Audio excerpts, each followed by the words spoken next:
C'est une journée très chaude ici en Creuse qui nous attend pour déjà la 5e journée du championnat de France d'enduro 24 Remix. On va revivre ce qui s'est passé dans les catégories élite. Je vous rappelle qu'en E1, c'est toujours Hugo Blanjou qui mène la danse devant Thiel Declercq. En E2, c'est là que c'est le plus bataillé puisque Zachary Pichon et Théo Espinas arrivent à égalité. Ils ont chacun 2 victoires au compteur cette année. Et puis en élite E3, c'est le grand Julien Roussali qui mène les débats devant Luc Fargier. Que va-t-il se passer ici? On a un beau paddock, des spéciales juste à côté, un beau soleil. Allons-y. En E1, il a fallu attendre le dernier tour pour voir le podium définitif, notamment pour les 2 et 3e positions, puisque Sikilian Lunier a longtemps été le dauphin de Blanjou. Le pilote DSN a dégringolé à la 3e position à l'avant-dernière spéciale, en faisant une erreur qui lui fait perdre plus de 15 secondes, laissant ainsi le champ libre à Thiel Declercq qui n'en demandait pas tant. Le pilote d'AFI sauve des points importants aujourd'hui, mais force est de constater qu'il n'a pas encore retrouvé la vitesse pour se battre devant et défendre son titre E1 qui lui échappe de plus en plus.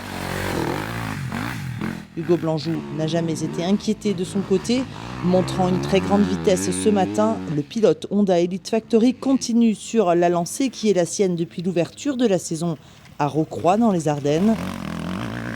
Blanjou est invaincu cette saison en élite E1.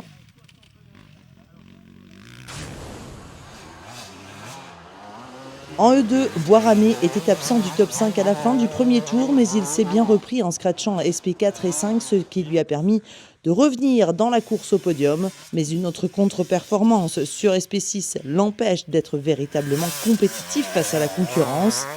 Néanmoins, le Breton s'est de nouveau imposé à 2 reprises, et notamment sur l'ultime spéciale, ce qui l'a peut-être remis en confiance pour demain. Boiramé est 3e. Devant, grosse bagarre toute la journée et Théo Espinas s'incline finalement alors qu'il a mené la quasi-intégralité du jour sans jamais remporter une seule spéciale. Le pilote Oxmoto a surtout bénéficié des mésaventures tour à tour de ses adversaires et semblait bien installé dans le fauteuil de leader. Mais c'était sans compter sur le retour de Pichon qui lui a soufflé la victoire dans le dernier tour. Mal parti ce matin avec une SP2 où il ne termine que 7e suite à une grosse erreur. Zach Pichon ne pointait que 5e, mais l'officiel Cherco ne s'est jamais avoué vaincu et a tout fait pour remonter petit à petit. Revenu dans la même seconde qu'Espinas à l'entame du dernier tour, il a bénéficié d'une grosse chute du pilote Oxmoto dans le dernier chrono pour s'imposer avec une large avance de près de 25 secondes.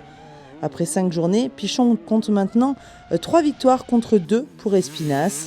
La journée de demain s'annonce d'ores et déjà croustillante.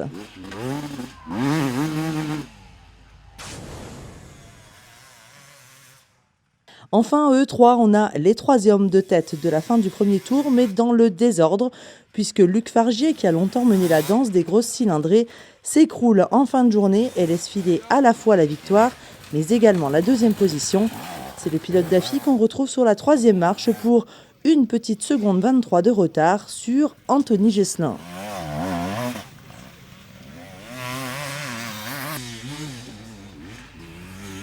C'est une belle remontée pour le Basque qui ne s'est jamais avoué vaincu.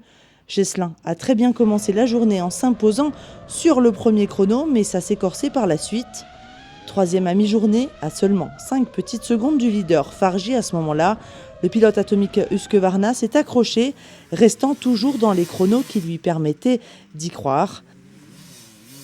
Il est 2e E3 à 15 secondes de la gagne, signé Julien Roussali. Si son entame de course n'était pas à la hauteur de ses attentes, le grand officiel Cherco a su se remobiliser pour renverser la vapeur. C'est notamment grâce à une très bonne seconde partie de journée que le récent champion du Portugal est parvenu à revenir jusqu'à la victoire. La 3e d'affilée sur le championnat de France 2024 pour Roussali, qui lui permet de renforcer son statut de leader de la catégorie. Demain est un autre jour et si la météo reste chaude pour le moment, on pourrait avoir quelques orages en soirée qui modifieraient un peu le terrain. Quoi qu'il en soit, on devrait perdre presque 10 degrés demain, ce qui sera plus simple pour tout le monde après une journée particulièrement étouffante aujourd'hui.